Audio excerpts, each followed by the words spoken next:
G'day friends and fans, welcome to Dave Talks of Ukraine War update for the 17th of October 2025. I'm your host, the author David Applegate, author of the books The Boyhood Arcade, Power Games, Into the Earthbound, and Erotic Tales from the Empire. Part 1's available now, Part 2 is being edited, be available soon, I hope.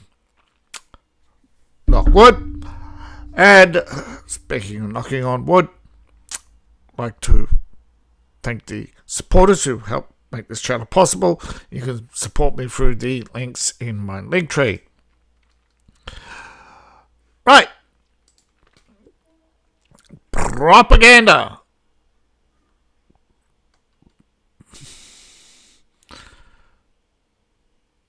You can actually tell they're in a bunker. They're just highlighting the back. There's some, you just see it, right?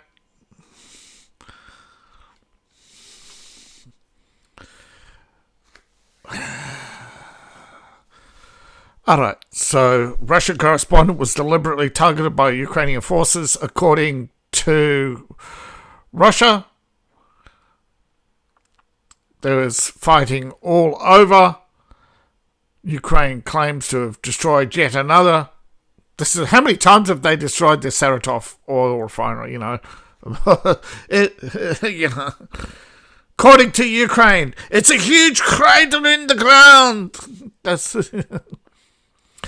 Russia launched a huge barrage targeting the Ukrainians' power grid. Ukraine has actually admitted to being forced into emergency power mode. But there's actually a few things missing from this report, of course. But there was also an armoured assault. Though Azov claims that we repelled the attack. Yes! They always repel the attack at... they always claim that they've liberated... How many times have they liberated Dopilia? We've liberated Dopilia!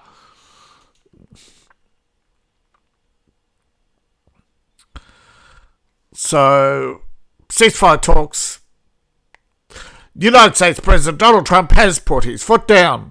He has called and spoken with the Russian President Vladimir Putin. They've agreed to another summit in Budapest in 2 weeks.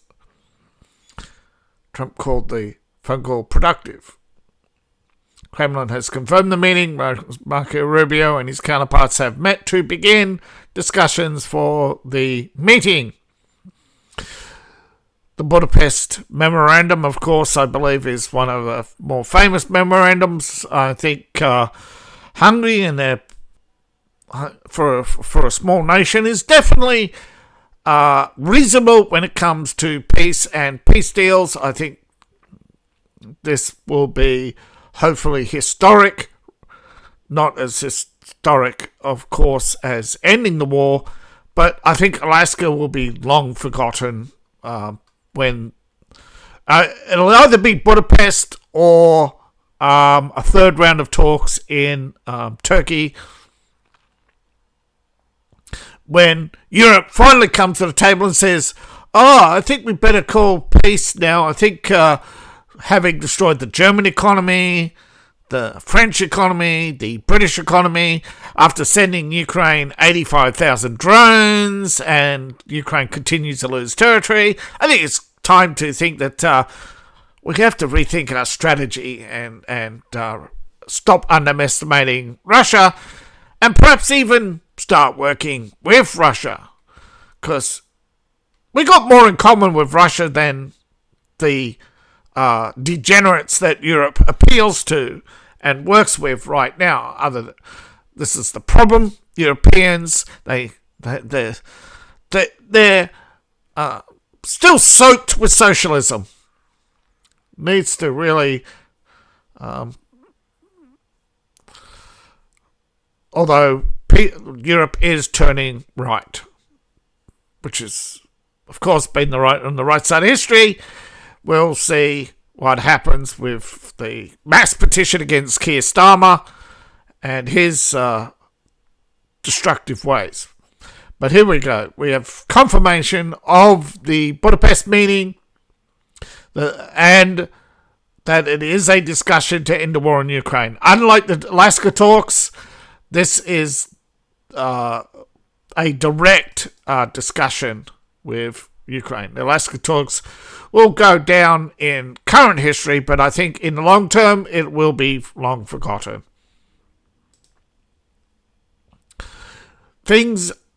Yesterday, things heated up as Zelensky's members of the Ukrainian SBU, were caught at Sochi airport. They were part of a huge attack plot that was Russians special forces move in, and as the men were leaving the airport to round them up, this is how you deal with terrorists. I don't care who you are. You do not take your wars to civilians. We do not have all the details of the Ukrainian-based terror group. They are linked to Zelensky and the Azov Battalion. Here's their commander right here getting a reward from Zelensky. This is allegedly is some of the plotters seen with Zelensky, the Azov Battalion. This is allegedly some of the men involved, and they are part of Ukraine's intelligence agency. This comes from a reliable source, but of course the left will dismiss it as Fox News talking points. Well, it ain't Fox News for a start.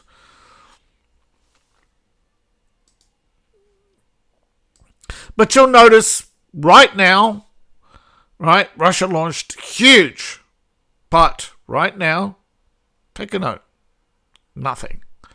Moving on, Kiev was hit again today, as were other parts of Ukraine. There is fighting all across the front again. Now, there are some old markers. That happens often, but there is fighting. Really no significant changes to the map, nor in the northern buffer zone. The map shows fighting in Kupiansk with no changes to the map. No significant changes to the map. But yesterday, there was a significant change. During discussions, Russia had broken through the Ukrainian lines at Mirin, and today they've advanced a little bit further. But yesterday they made a huge breakthrough. But they are still fighting across multiple fronts in Kupiansk and its surrounds. But the Ukrainians would have you believe they fought off the Russians.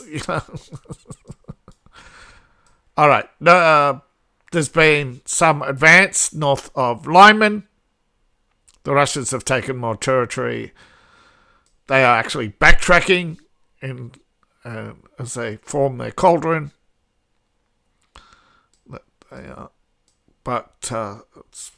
Usually it's what the Russians call stabilizing the front or protecting your flanks, whichever way you want to look at it. They're basically making sure that the Ukrainians can't break through their lines once they're secured, and that's what they're doing. They're securing their flanks and their gains, but still have not made any significant moves on Silvesk. Still have not made significant moves on Konsk, but there is still fighting around Konsk. And here's the strange part. The Ukrainians claim to have stopped a Russian offensive at Dnipro. There's no offensive at Dnipro. But the Russians did stop it was actually in the other direction. Ukraine, for some reason, is reporting it at Dnipro. They've got an obsession with Dnipro and telling the people of Dnipro that we saved you. But actually, it was 4 tanks at Shekov. Ukraine lies, but this is one of those weird situations where they didn't need to lie But why would they exaggerate? To make themselves feel better, claiming they stopped 20 tanks. But they didn't. They stopped 4 tanks and the Russians at Sakharov. Not saying much more other than the idiots out there will always believe the Ukrainians, and they don't want to know the truth. Alright, so the Russians have lost ground at Donetsk, but gained ground elsewhere. Now this is common around Pavlovsk area. The Russians have gained and lost ground constantly. The Ukrainians seem to be very desperate to hold on to this area. I think they know that if it falls, along with the 10,000 plus men they've put into it, that it takes, that there's less men along this line. This is the bulk of their army, right? This is their supply. This is meant to protect their supplies through here, right? They were coming in through here and then spreading up through here, but now they've had to reroute everything, which I don't understand, up through here and into some. I guess it is important that they didn't want to rely on one supply route, but this is fading fast, okay? They're not going to reopen this supply line. They may have pushed the Russians back here, but they're still under Russian fire control. And they lose trains all the time. This is insane. But in other areas, Russia's made slow gains, but nothing significant. The Ukrainians have once again attacked Donetsk. It's their favourite target. They are hell-bent on killing the civilians of Donetsk as punishment for rebellion against the overthrow of a legitimate government. Since 2014, I think the people of Donetsk and other areas haven't had a vote. Most of the people in this area haven't voted since 2014 in a Ukrainian election. Their last vote was in a Russian election three votes. There was a separation vote, a joining of the Russian vote, and then a vote for local representatives after that. And India and other observers went, but of course Europe boycotted and then said it was illegitimate. Well, how would you know if it was illegitimate if you weren't there? This is the problem with liberalism, okay? They're so political that they don't critically think. Now, there's the usual air defense claims, but this time an overwhelming number got through, and again, I would suggest the majority were observation craft or decoys.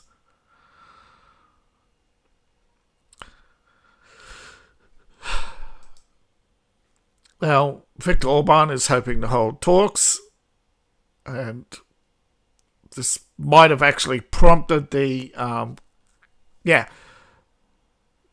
Orban might have been able to bring the two together on a phone call. I'm not saying he did or didn't, but after a flurry of phone calls, Trump and Putin did talk. So Viktor is consistent, unlike the rest of Europe right now, who are looking like mud, but looking at you, Poland, and other areas who wish-wash or flip-flop on policy. Hungary's been the only consistent European country so far to have a consistent policy towards Ukraine. Now, ex-CIA officer Ray McGovern has had a conversation with TASS, a TASS correspondent, in which he said Zelensky will have to swallow his pride that President Trump will not supply US-made Tomahawk cruise missiles. Now, it was an educated guess that Zelensky would be told no. Well, moving on, that's exactly what President Trump did. He said, nope, he's not depleting the US arsenal. We need them. We can't deplete them. And remember, the Gulf War depleted a whole lot of them. And after the Gulf War, it took years to replace some of those that were used. They also had to deal with the fact that a lot of their older missiles and missile development and other projects were severely put on hold or hampered by such a large over-reliance on Tomahawk missiles. Now, Trump did use some on Syria.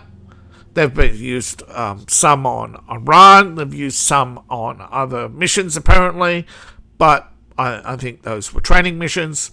But also think Trump realizes that Russia's serious about the potential that Russia will see cruise missiles, particularly Tomahawk missiles, as a escalation, that Trump is not interested in peace, but using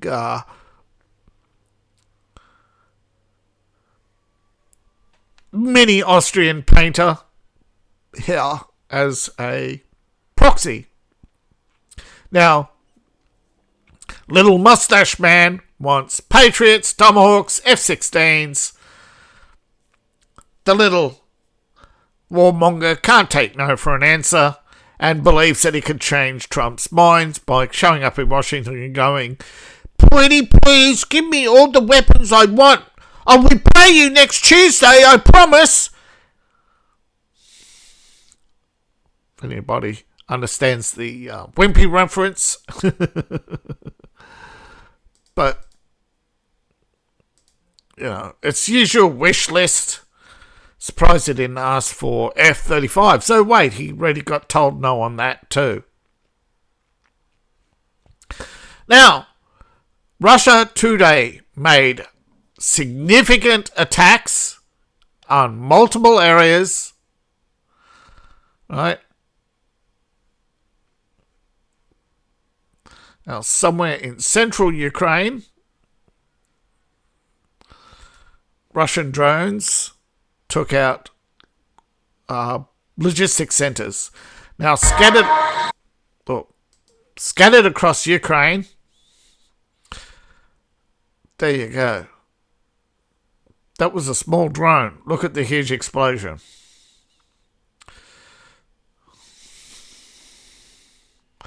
There. Shows you these look like ordinary bridges, but underneath you can see crates.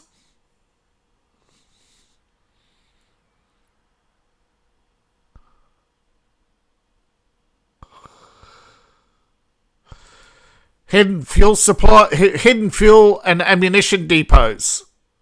Russia considers them basically pre-planted explosives. You've rigged the bridge for us, so we're going to blow it. Now you might say, but wouldn't that hamper Russian forces?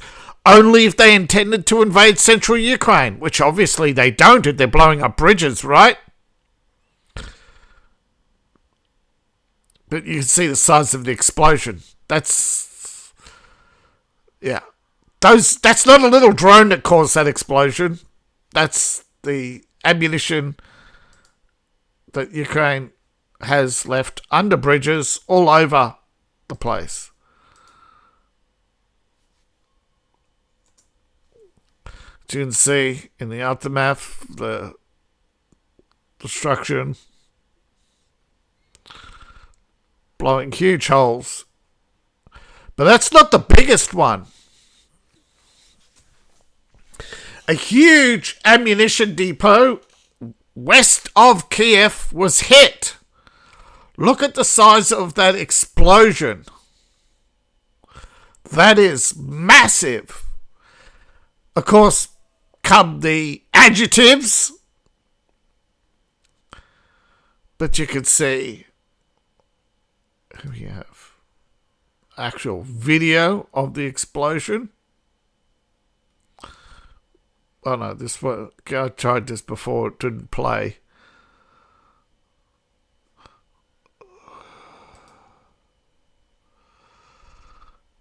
Here we go, we'll try again.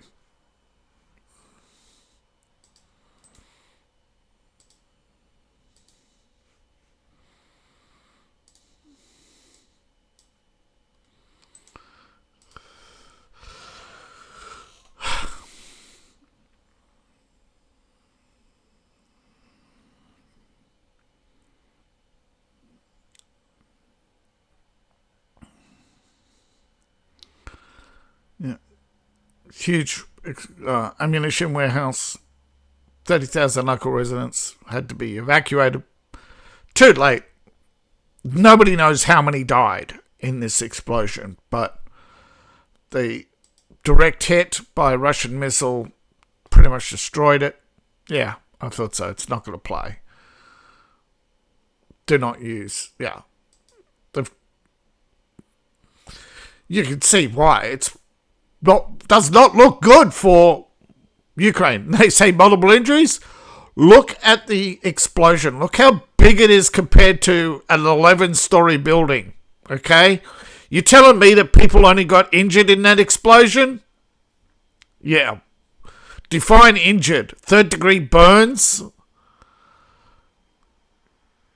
Cars were flung literally into the air by the force of the explosion. You can see, right? White hot intensity.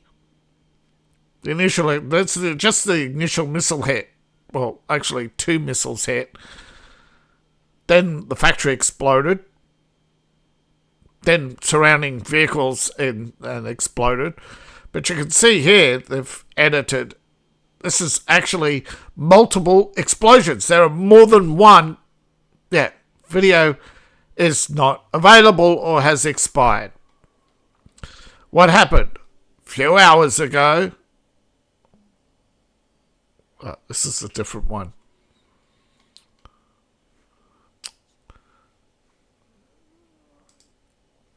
Alright, what happened a few hours ago? This was the wrong one. Explosions in Ukraine. Last 24 hours.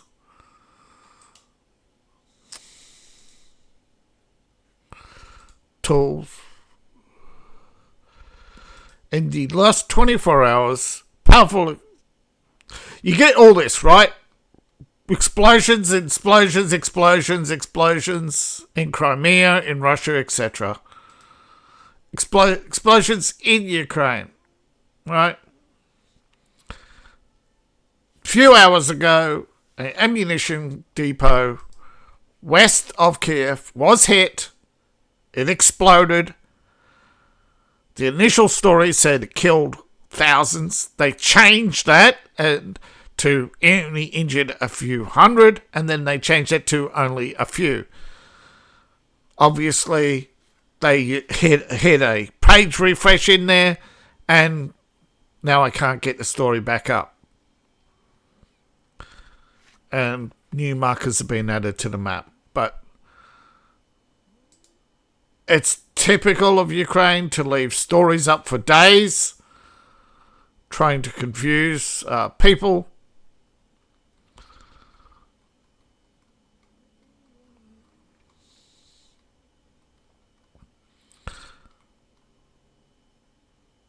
But here we have,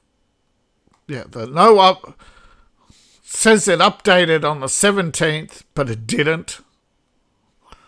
Hasn't fully updated yet. I'm sorry about that. But you don't see Sochi. Alright? Where's the so-called explosion in Sochi that Ukraine reports? There was no explosion in Sochi. They had the story ready, but Russia arrested the saboteurs. The only explosion was them destroying the the Russians destroying the drones. They captured the Ukrainians, plotters, as they left the airport, before they even got to the rendezvous with their saboteurs. This is what the Western media is complicit in bringing you propaganda. They have the stories ahead of time. Explosion in Sochi. Oopsies. They have it ahead of time. Even have the videos uploaded to YouTube ahead of time.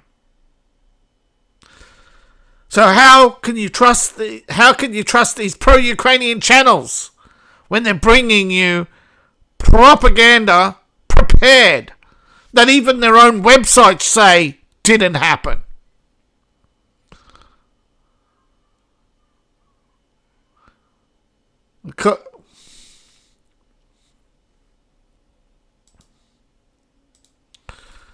They are obsessed with trying to make you think Ukraine is winning.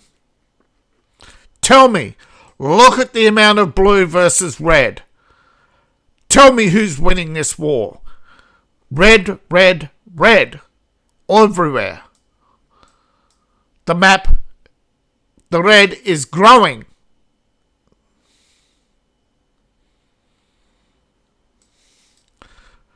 Trump doesn't have to like it. Right? It's like all these people who kept glazing for Hamas. Trump has put his foot down there as well. Again. And now, of course, the left are crowing because Hamas won't lay down their arms, saying that it's somehow Trump's failure that Hamas have a belligerent faction that won't abide by a peace agreement.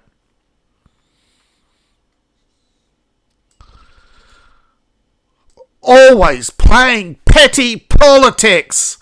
People are dying, and all the left can do is cheer anything that they can smear Trump with. Every day they're like babbling monkeys, flinging poo like chimpanzees on heat.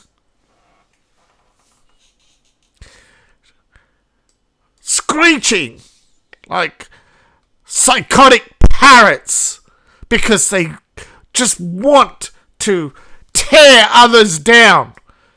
Because how dare someone disrupt their Middle East peace grift? And it is a grift. Some of these so-called peace negotiators, look at Blair, UN, 20 million just on that one trip to the Middle East. It's a huge grift. And I forget who said it, but he was an Israeli and he was a member of a peace group who said there are people on both sides who want war. But he did point out there's none who want more than war. None who want more than who want war more than the left. That they sit back and watch events unfold so they can always point their finger and say, look who failed. But it's the left who creates these failures. It's the left who urge Hamas to continue fighting. It's all these groups across Canada fundraising for Hamas. The Canadian Liberals should be lined up and shot. They fund war. They are not good people. They are funding war with their constant belligerence.